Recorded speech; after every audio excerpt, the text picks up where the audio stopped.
चाहे हमारे प्रधानमंत्री जी रहे हों, चाहे हम लोग, पूरी ईमानदारी के साथ देश को ऊंचाई देने के लिए जो कुछ भी किया जा सकता है वह बहनों भाइयों हम लोगों ने अपनी तरफ से किया है। हमारे प्रधानमंत्री मोदी जी ने यह भी नारा दिया था कि हम किसी एक जाति, एक वर्ग और एक धर्मावलंबी को लेकर हम भारत को सशक्त भारत नहीं बनाना चाहते, बल्कि हम समाज के सभी वर्गों को लेकर भारत को हमें बलवान भारत बनाना चाहते हैं, ताकतवर भारत बनाना चाहते हैं, जिस भारत का मस्तक सारी दुनिया में ऊंचा हो। एक ऐसे भारत का हम निर्माण करना चाहते हैं। और आपने देखा कि समाज का कोई वर्ग, मैं दावे के साथ कह सकता हूं, क्या झूठा नहीं है जिस वर्ग के लिए हमारी सरकार ने कुछ न कुछ काम न किया। हमारा यही नारा था, सबका साथ सबका विकास। और इसी नारे को ध्यान में रखकर, यह हमारा ध्येय वाक्य बन गया था, इसी ध्येय वाक्य को ध्यान में रखकर ही हमारी सरकार ने सारे देश भर में काम किया है। बहनों भाइयों, हमारा कोई विरोधी होगा यह कह सकता है कि आपकी सरकार ने यह काम कर दिया, वह काम नहीं किया। आपकी सरकार ने काम तो किया, लेकिन जितना काम करना चाहिए उतना काम नहीं किया। यह सब सारे आरोप हमारे विरोधी हमारे ऊपर लगा सकते हैं, लेकिन इतनी बात मैं डंके की चोट पर कह सकता हूं बहनों भाइयों कि हमारा विरोधी भी कोई क्यों न हो, यह उंगली उठाकर हमारी सरकार के किसी मंत्री और प्रधानमंत्री के ऊपर यह आरोप नहीं लगा सकता है कि 5 वर्षों तक सरकार चलाते हुए आपने भ्रष्टाचार किया है। हमारी सरकार के एक भी मंत्री के ऊपर भ्रष्टाचार की कोई दाग नहीं है। उसके पहले की सरकारों को भी काम करते हुए देखा होगा। आदरणीय अटल बिहारी वाजपेयी जी की सरकार को मैं छोड़ता हूं, उस समय भी किसी के ऊपर आरोप नहीं लगे और एक प्रधानमंत्री स्वर्गीय लाल बहादुर शास्त्री के समय भी किसी मंत्री के ऊपर कोई आरोप नहीं लगा। लेकिन 2014 में हम लोगों की सरकार बनने के पहले 10 वर्षों तक जो कांग्रेस नेतृत्व की सरकार रही, जिसमें डॉक्टर मनमोहन सिंह जी प्रधानमंत्री थे, आप जानते हैं कि केवल आरोप ही नहीं लगा, बल्कि भ्रष्टाचार के आरोपों के कारण बड़े बड़े मंत्रियों को जेल की हवा खानी पड़ी। भारत में ही नहीं बल्कि सारी दुनिया में भारत का मस्तक झुक जाता था बहनों भाइयों कि हम लोग बाहर जाते थे और कोई पूछता था कि आपके मंत्री जेल में हैं। कम से कम हम लोगों ने यह हालात को पैदा नहीं होने दिए। और भारत ही नहीं, दुनिया का हर व्यक्ति सच्चाई को स्वीकार किया है और आज कर रहा है कि केंद्र में 2014 में मोदी जी के नेतृत्व में भारतीय जनता पार्टी की सरकार आने के बाद भारत का मस्तक बहनों भाइयों दुनिया में ऊंचा हुआ है। भारत की अंतर्राष्ट्रीय जगत में प्रतिष्ठा बढ़ी।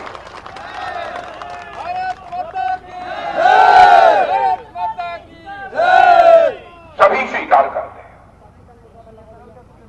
पहले भारत के बारे में सारी दुनिया में यह धारणा थी, भारत एक कमजोर देश है। भले ही हमारी जनसंख्या 125 करोड़ की थी, लेकिन जैसे यह माना जाता था भारत एक ढीला ढाला देश है। कुछ देश तो ऐसा मानते थे कि हम जब चाहेंगे तब भारत को दबा देंगे, लेकिन यह धारणा भारत के बारे में सारी दुनिया में समाप्त हो चुकी है। बहनों भाइयों, मैं दावे के साथ कहना चाहता हूं भारत का गृह मंत्री होने के नाते कि दुनिया के नजरों में आपका यह भारत अब यह कमजोर भारत नहीं रहा है, बल्कि दुनिया का एक ताकतवर देश बन चुका है।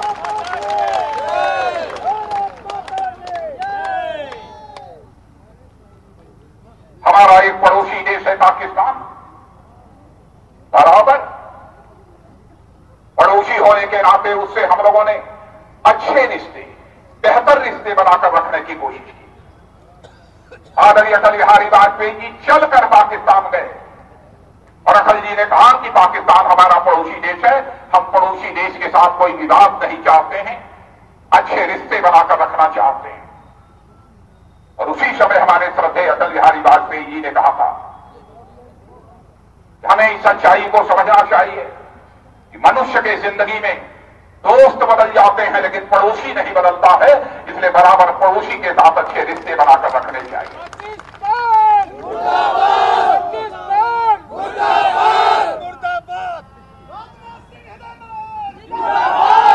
फिर भी बहनों भाइयों, आदरणीय अटल बिहारी वाजपेयी जी ने यह दरियागिरी दिखाई और उसका किस तरीके से जवाब दिया जाना चाहिए था, रिस्पांस पाकिस्तान की तरफ से मिलना चाहिए था, नहीं मिला। अपनी नापाक हरकतों से पाकिस्तान बाज नहीं आया और हम लोगों की सरकार बनने के बाद आदत बिगड़ी हुई थी। 2016-17 में उरी जम्मू कश्मीर के क्षेत्र में यह स्थान पड़ता है। हमारे बहादुर सेना के जवान रात को सोए हुए थे, अंधेरे का लाभ उठाकर पाकिस्तान के कुछ आतंकवादी, कुछ दरिंदे भारत की सीमा में घुस आए और रात को सोए हुए हमारे बहादुर सेना के जवानों को मार डाला।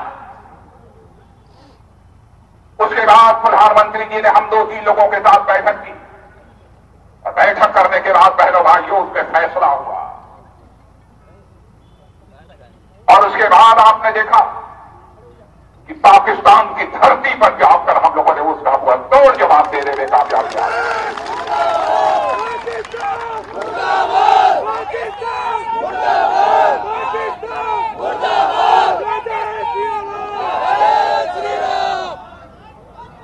अभी हाल में ही 14 फरवरी को हमारे सीआरपीएफ के जवान, बहनों भाइयों, जवान कोई भी हो, हमारा सेना का हो, चाहे CRPF, BSF, CISF, ITBP, SSB, NSG, बहनों भाइयों, जवान जवान होता है। अपने प्राण, अपनी जिंदगी हथेली पर लेकर आपकी रक्षा करने के लिए बराबर वो तैयार रहता है। उस हमारे सीआरपीएफ के जवानों को बस में जा रहे थे, एक फिलाइन आतंकवादी ने हमला करके 40 सीआरपीएफ के जवानों को मार डाला। उसके बाद फिर हम लोग गए और हुआ, तय हुआ कि इस बार कुछ न कुछ आर पार हो जाना चाहिए।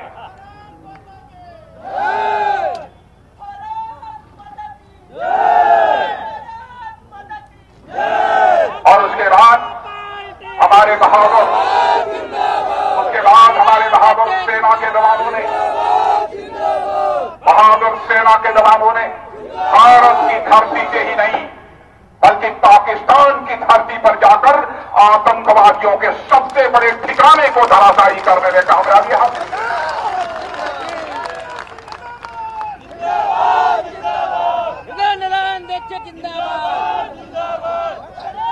बहनों भाइयों, पाकिस्तान को भी इस बात का एहसास हो गया था उस दिन जब हम आतंकवाद को बढ़ावा, आतंकवाद को संरक्षण अब बेखौफ होकर हम नहीं दे सकते, बिना रोक टोक पे नहीं दे सकते। अब भारत पहले जैसा भारत नहीं रहा है, बल्कि भारत एक ताकतवर भारत बन गया है।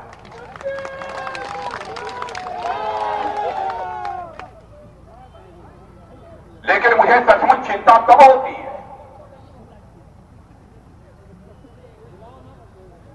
कि हमारे एयर स्ट्राइक के बाद, हमारे हमले के बाद आतंकवादी ठिकानों पर, और आपने गौर किया होगा, पड़ोसी होने के नाते हमने पड़ोसी धर्म को भी निभाया। हमने किसी भी पाकिस्तान के निर्दोष नागरिक के ऊपर हमला नहीं किया बहनों भाइयों, और पाकिस्तान की सेना के ऊपर हमला नहीं किया। यदि हमारे सेना के जवानों ने हमला किया तो आतंकवादियों के ठिकाने पर हमला किया जहां आतंकवादियों को ट्रेनिंग दी जाती। हर के बावजूद हमने पड़ोसी धर्म का निर्वाह किया। लेकिन मुझे चिंता इस बात की होती है कि हमारे इस हमले के बाद पाकिस्तान परेशान हो, पाकिस्तान घबराए, उसे चिंता हो, उसके अंदर दहशत पैदा हो, यह बात तो हमारी समझ में आती है, लेकिन हमारे एयर स्ट्राइक के बाद इस भारत में रहने वाली कुछ राजनीतिक पार्टियों को चिंता होने लगी। मेरी बात यह समझ में नहीं आती उन्हें क्यों परेशानी हो रही है। कांग्रेस गद्दार है,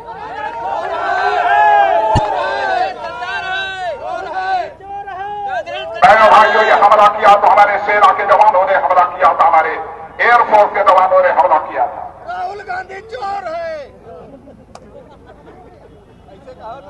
इस समय तो सारा देश एकजुट होकर खड़ा होना चाहिए, यह देश की भी है, लेकिन उन्हें परेशानी हो रही है। और इस आरोप लगाने वालों ने उन लोगों से मैं पूछना चाहता हूं, 26/11/2008 मुंबई में हमला हुआ था मेरे बहनों भाइयों, उस समय भी हमारे सेना के जवान, एयरफोर्स के जवान, नेवी के जवान चाहते थे कि आर पार की लड़ाई हो जानी चाहिए थी, लेकिन उनको इजाजत नहीं दी गई। लेकिन इस बार इजाजत देने में क्षण भर की देर हम लोगों ने नहीं लगाई है मेरे भाई।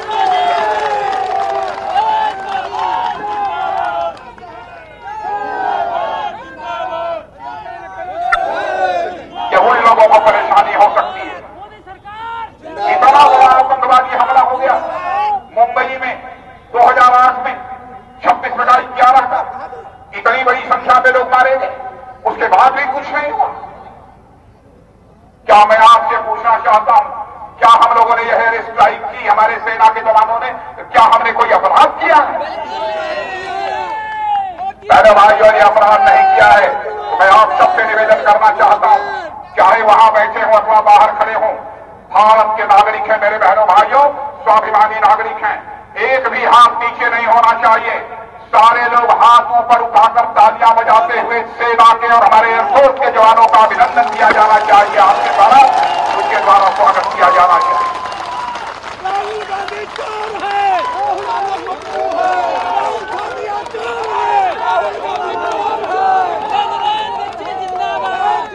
क्या तमाशा बना दिया?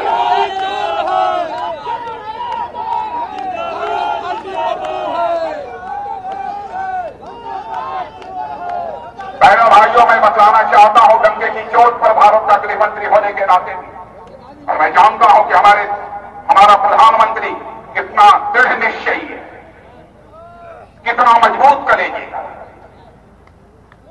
मैं आपको पूरी तरह से मैं यकीन दिलाना चाहता हूं, आतंकवादियों के खिलाफ कार्रवाई करने से लड़ाई मैं जानता हूं और भी लड़नी पड़ेगी आगे, चाहे जो भी चुनौती हो, हर चुनौती का मुकाबला करने के लिए हम लोग तैयार हैं।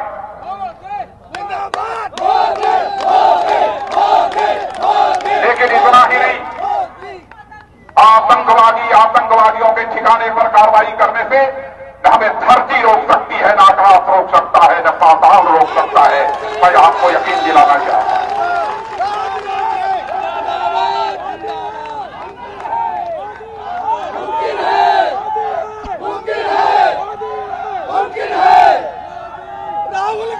और मैं आप लोगों से एक निवेदन करना चाहता हूं, राहुल गांधी चोर है। आप लोगों से मैं एक निवेदन करना चाहता हूं कि मेरे बहनों भाइयों, हिंदू मुस्लिम के आधार पर कोई भेदभाव नहीं किया जाना चाहिए। मैं बताना चाहता हूं, भेदभाव नहीं किया जाना चाहिए। या जो कुछ भी भारत में हुआ है, हिंदुस्तान का बच्चा बच्चा बहुत सरकार के साथ खड़ा हुआ हमको दिखाई दिया है। आज जम्मू कश्मीर पुलिस के हमारे मुस्लिम अधिकारी और जवान आतंकवादियों के खिलाफ कार्रवाई कर रहे हैं। सिरफिरे हर कौम में होते हैं, कोई भी कौम हम सिरफिरे होते हैं।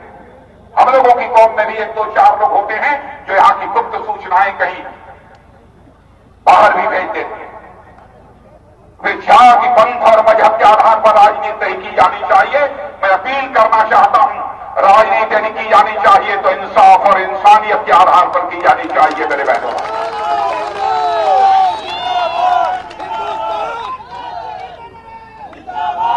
और आप लोगों को मालूम है, भारत की प्रतिष्ठा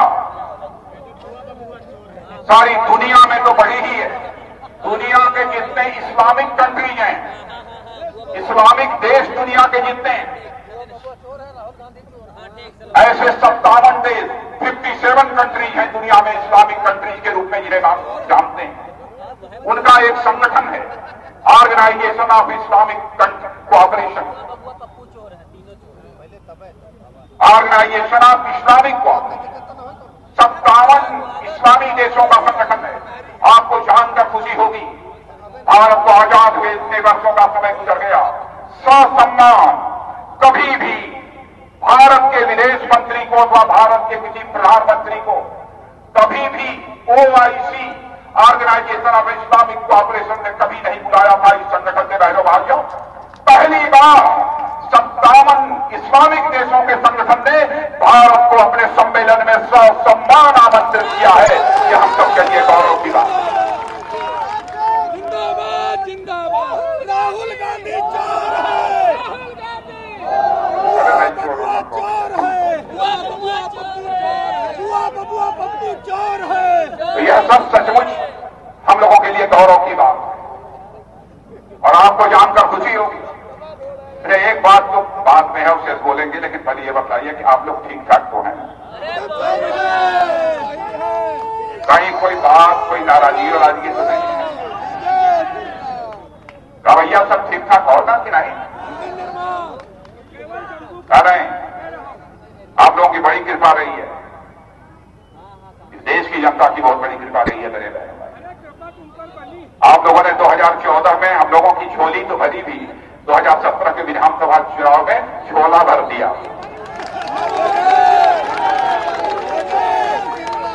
कमाल का काम किया है। मोदी योगी राजनाथ अच्छा ये बताइए, ये बताइए, ये कर जोड़ जी तो काफी लोगों का माफ हो गया होगा, 36,000 रुपया उत्तर प्रदेश माफ हुआ है कि नहीं हुआ है? अरे ऐसा कैसे होगा, माफ हुआ है? देखिए कुछ लोग कह रहे माफ हुआ है।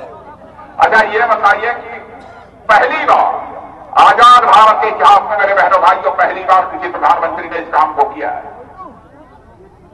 उसने कहा है कि 2022 आते आते हम हिंदुस्तान के किसानों की आमदनी को 2 गुना कर देंगे। यह हमारे प्रधानमंत्री का संकल्प है।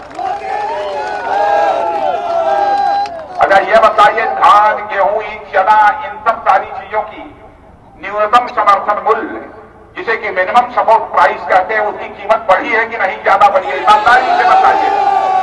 बढ़ी है। ऐसे ही यह भी बढ़ाएंगे और खेती बाड़ी के काम में जिसे इनपुट कास्ट कहते हैं, जो लागत लगती है, उसको कम करेंगे। यूरिया को लेकर तो कोई परेशानी नहीं है। पहले आप लोग लाइन में खड़े होते थे, लाठी चलती थी कि नहीं चलती थी? अब तो किसी ने नहीं मारा ना।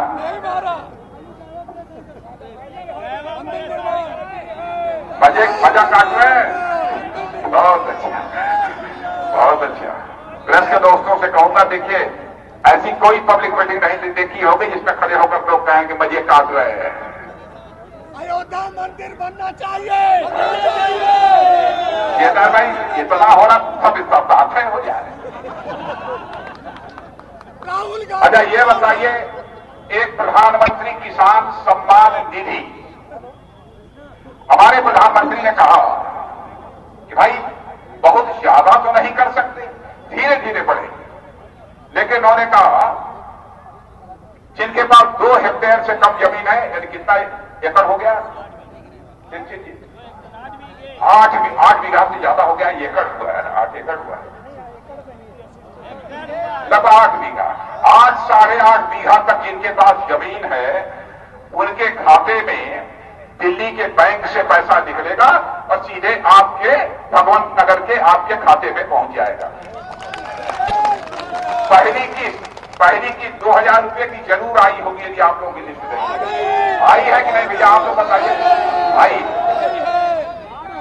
पूरे साल भर में 6000 आए। और मैं कहना चाहता हूं कि हम लोगों ने देश के किसानों के ऊपर कोई दया की हो, कृपा की हो, ऐसा नहीं है। हमने अपना फर्ज समझा। यह एक इनकम सपोर्ट है, इनकम सपोर्ट 6000 रुपए का दिया है। और आज मैं आपको यकीन दिलाना चाहता हूं, आप तो ला रहे हैं ना अगली बार हम लोगों को, ला रहे हैं कि नहीं? अच्छा, तो फिर जब हम लोगों को लाभ देंगे तो आप समझिए यह भी बढ़ेगा और आगे भी कभी भी यदि किसी की आएगी 20-25 साल के बाद कोई सरकार, तो उसको भी इसको बढ़ाना पड़ेगा। ये लगातार बढ़ता है। शुरुआत हम लोगों ने कर दी, शुरुआत हम लोगों ने कर दी है। मैंने समस्या तो रहेगी, सब समस्या एक बार में हल करोगे धीरे धीरे। अच्छा, प्रधानमंत्री फसल बीमा योजना ठीक ठाक कुछ लोगों ने कराया है कि नहीं? देखिए, योजनाएं बहुत हैं, बता दिया आपको, जानकारी है कि नहीं है? जानकारी कम है। देखिए, पहले यह होता था कोई भी लाभ यदि सरकार के द्वारा मिलता था तो बिचौलियों के माध्यम से आपके पास पहुंचता था, आधा अधूरा पहुंचता था, पूरा नहीं पहुंचता था। यह सच्चाई है कि नहीं है? बिचौलिए आधा पैसा बिचौलिए खा जाते थे, आधा क्या करते हुए आधा से ज्यादा खा जाते थे। लेकिन इस सिस्टम को हम लोगों ने खत्म कर दिया। प्रधानमंत्री जनधन योजना के अंतर्गत जो हम लोगों ने खाते खोल दिए, तो उसका परिणाम यह हुआ, जब दिल्ली के बैंक से पैसा निकलता है और सीधे आपके खाते में पहुंच जाता है, बिचौलियों की जय श्री राम। और आपको यह जानकारी नहीं होगी, 4.5 वर्षों में 1 लाख, ध्यान से सुनिएगा, याद रख लीजिए, हम लोगों ने जो बैंक से सीधे पैसा आपके बैंक खाते में डालना शुरू किया है, उससे इस देश की कितनी बचत हुई है, इस देश का कितना कल्याण हुआ है। और आज जो पैसा दे रहे हैं उसी के ताकत के कारण दे रहे हैं। इस देश का 1,10,000 करोड़ रुपए का बचत हुई है मेरे बहनों भाई, भ्रष्टाचार से बचत। और इसमें और आगे इसको हम बढ़ाएंगे। ऐसे कई कदम, सॉइल हेल्थ कार्ड वगैरह आप लोग का बनाए कि नहीं? अच्छा, बनवाइए ना, अब आपको बिल्कुल बनवाएंगे नहीं। अच्छा, ये बताइए, रिजर्वेशन का लाभ पहले भाई निर्धारित था, संवैधानिक व्यवस्था थी, हमारे पिछड़े वर्ग के लोगों को, अनुसूचित वर्ग के लोगों को मिलता रहा। लेकिन अन्य भी जो वर्ग है उनमें भी कुछ गरीब है, उनका भी कल्याण होना चाहिए। कभी कोई कल्पना नहीं कर सकता था, पहली बार हमारी सरकार ने कहा ऐसे अन्य वर्गों में भी जो आर्थिक दृष्टि से पिछड़े हैं उनको 10% का आरक्षण सेवाओं में दिया जाएगा। मेरे बहनों भाइयों, पहली बार इस सरकार ने इस प्रकार का फैसला किया है। कई ऐसे महत्वपूर्ण फैसले किए। मैं प्रधानमंत्री आवास योजना इसकी मैं चर्चा करना चाहता हूं। कांग्रेस की सरकार थी, यूपीए की, 25 लाख घर बने थे और 5 साल में हम लोगों ने 1,30,00,000 घर बनाकर लोगों को दे दिया काम करने की। अच्छा, ये बताइए, आयुष्मान भारत का कार्ड आप लोगों ने देना शुरू किया है कि नहीं? आयुष्मान भारत कितने लोगों ने लिया है? जरा हाथ उठाइए। बस कितने लोगों ने? इधर भी आप लोगों ने भी कुछ लिया है? कितने लोगों ने लिया है? क्यों लोग हाथ उठाइए। मैं अपने सभी विधायकों से भी कहूंगा, अपने पार्टी के लोगों से भी कहूंगा, आप जिनको कार्ड मिलना चाहिए आयुष्मान भारत का, आप प्रयत्न करिए कि अधिक से अधिक लोगों को आयुष्मान भारत का कार्ड मिल जाए। आपको मैं बताना चाहता हूं आयुष्मान भारत कार्ड की अहमियत क्या है। कोई भी गरीब, कोई भी मध्यम वर्गीय बीमार पड़ जाता है, 1350 बीमारियों में से कोई एक बीमारी हो तो बहनों भाइयों उसे यह चिंता होती है कि अब हम अपने बेटे का इलाज कैसे कराएं, अपने पत्नी का इलाज कैसे कराएं, अपने भाई का इलाज कैसे कराएं। पड़ोसियों से घूम घूम के पैसा मांगता है, फिर भी उतना पैसा भी इलाज कराने के लिए पर्याप्त नहीं होता। और मैं देखता हूं कि बड़े बड़े परिवार कभी कभी घर के किसी सदस्य का इलाज कराने में ही गरीबी रेखा के नीचे चले जाते। हम लोगों ने इस संकट से निजात दिलाया और हमारे प्रधानमंत्री ने कहा कि आयुष्मान भारत का एक कार्ड जारी किया जाएगा। यह कार्ड लेकर चाहे सरकारी अस्पताल हो चाहे प्राइवेट अस्पताल हो, कुछ अस्पताल तय किए गए हैं, उसमें आप जाएंगे तो हर साल 5 लाख रुपए का मुफ्त इलाज मेरे बहनों भाइयों किया जाएगा। यह है आयुष्मान भारत। और आपको जानकर यह आश्चर्य होगा, भारत ही नहीं दुनिया के किसी भी देश में इस प्रकार की योजना लागू करने की कोई हिम्मत ही नहीं कर पाया। पहली बार किसी देश ने लागू किया है, किसी सरकार ने लागू किया है, तो हमारे प्रधानमंत्री जी की सरकार ने लागू किया है, मोदी जी की सरकार। एक से एक ऐसे कदम उठाए गए। अब खेत में काम करने वाले मजदूर, कभी किसी ने सोचा था खेत में काम करने वाले मजदूर को पेंशन मिलेगी? कुलियों को पेंशन मिलेगी? बोरा ढोने वालों को पेंशन मिलेगी? हल चलाने वालों को पेंशन मिलेगी? हम लोगों ने कहा 18 साल की उम्र हो जाए 40 साल तक। आप हिसाब लगा लीजिएगा, मुनाफा ही मुनाफा है। आपको 50 रुपए से लेकर 240 साल की उम्र हो जाएगी तो हर महीने आपको 220 रुपया जमा करना है। नहीं तो 18 साल की उम्र है तो 50 रुपया जमा करना है। 20 साल की है तो 55 रुपया जमा करना है। आपको यह जमा करना है। 60 साल की उम्र पूरी होने के बाद आप निश्चिंत रहिए 3000 रुपया की पेंशन सारे असंगठित क्षेत्र के मजदूरों को मिलेगी। यह मुकम्मल व्यवस्था है। अब दुर्घटना बीमा, आपने दुर्घटना बीमा देखिए, आप ध्यान से सुनिए, कितनी बड़ी बड़ी चीजें आप लोगों को जानकारी नहीं है, कर नहीं पाते हैं आप लोग। अब 1 रुपया, एक बीमा योजना ऐसी है, 1 रुपया महीने में जमा करना है। 1 रुपया महीने में, साल भर में 12 रुपया जमा करना है। और यदि आपकी दुर्घटना हो गई, आपके परिवार के किसी सदस्य की कोई दुर्घटना हो गई तो 2 लाख रुपया मिल जाएगा। और यदि एक्सीडेंट हो गया 1 लाख रुपया मिल जाएगा। तो 12 रुपया साल में जमा करने में क्या जाता है? कुछ नहीं। एक से एक योजना है। यानी समाज की निचली सीढ़ी पर बैठे हुए लोग हैं, उनका भी कल्याण होना चाहिए और उनके अंदर भी हम क्षमता पैदा करना चाहते हैं ताकि भारत को एक धनवान भारत बनाने में, सशक्त भारत बनाने में वह भी अपना योगदान कर सके। यह प्रयत्न हमारी सरकार ने किया। अब आप देखिए, सरकार को बदनाम करने के लिए क्या क्या यह कर रहे हैं। रफेल का नाम सुना है? राहुल गांधी आजकल बहुत रफेल लगाए हुए हैं, सुना है भैया? रफेल। अब आप यह बताइए, 30 साल हो गए, 30 साल हो गए और इस कांग्रेस की हुकूमत ने इन 30 सालों में एक भी नेक्स्ट जनरेशन यानी नई जनरेशन का, नई पीढ़ी का प्लेन जो खरीदना चाहिए, फाइटर प्लेन, वो कांग्रेस ने नहीं खरीदा। और हमारे प्रधानमंत्री ने करेंगे का परिचय देकर यदि उसे खरीदवाए, भ्रष्टाचार का आरोप लगा रहे हैं।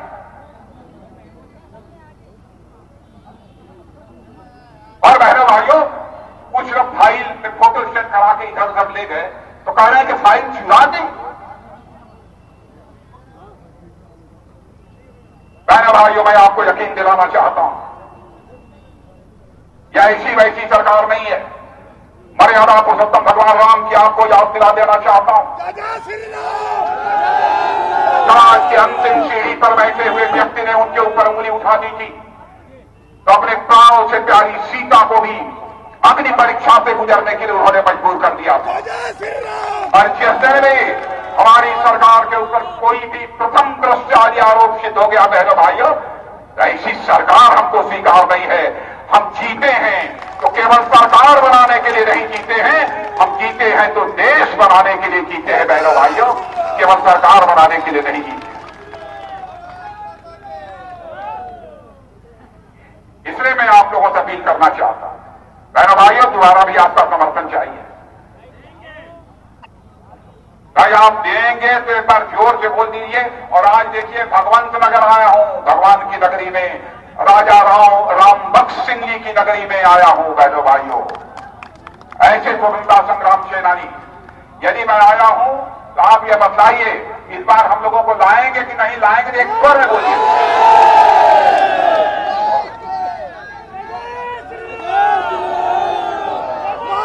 सुन लीजिए, यदि लाएंगे तो भारत को केवल हम सुपर पावर ही नहीं बनाएंगे, भारत को एक महाशक्ति ही नहीं बनाएंगे, हम भारत को तो विश्व गुरु के पद पर आसीन करेंगे बहनों भाइयों, विश्व गुरु के पद। ऐसा भारत होगा जो भारत धनवान भी हो, जो भारत ज्ञानवान भी हो, जो भारत बलवान भी हो, जो भारत विज्ञान और विज्ञान में भी सारे विश्व का नेतृत्व कर सके। एक ऐसे महान भारत का हम निर्माण करना चाहते हैं। यह हमारा सपना है और यह सपना यदि साकार हो सकता है तो आप लोगों के आशीर्वाद से ही साकार हो सकता है। और इसलिए आज के अवसर पर ज्यादा कुछ न कहते हुए आप लोगों ने, हमारे विधायकों ने, हमारे पार्टी अध्यक्ष ने, कटियार जी ने और सारे लोगों ने, जिला पंचायत अध्यक्ष जी हैं संगीता जी, पंकज जी, ब्रजेश कुमार रावत, बंबालाल दिवाकर, अनिल सिंह, कहां रह गए अरुण दीक्षित?